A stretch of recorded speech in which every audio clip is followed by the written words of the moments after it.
So Unity is a powerful tool with countless possibilities. What do you see as its biggest strengths for indie developers, and how have you tailored your workflow to maximize its potential? I say that 100%. It's the fact that it's been the most multi-platform game engine of all of them, which a lot of people undervalue because they often just produce for PC, and if they don't, they might produce for one or two other consoles. And if you've ever gone down that path, it's very tedious because you have to actually get official support for like Sony or Nintendo. But you can increase your sales by up to 40% on each of those new releases in a lot of cases.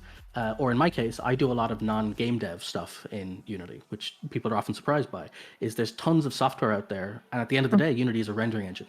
So for me, the ability to post to the web or to phones or tablets, the amount of times I've worked with client stuff where they might have a desktop, like large screen 40-inch thing for a museum or something, but they might want a tablet app that will be able to control aspects on the screen.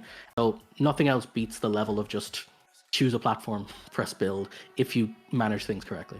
I haven't tried in depth the other ones, but I don't know why Unity feels like the best one out there. And the interesting thing I find with Unity is if you're doing things in .NET and C# specifically, that's very transferable. So it's very accessible. It's very easy if you've come from enterprise to come into it, and it's very good to transfer those skills to other places.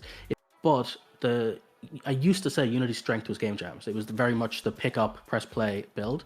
But now the industry's gotten a lot wider, and honestly, you can do anything now. You've got Construct, you've got Godot, you can build a game jam in anything, because it used to be Unity was the only one you could press play and make a web build on. And that was phenomenal. The fact that you could make a shareable build so someone didn't have to download software.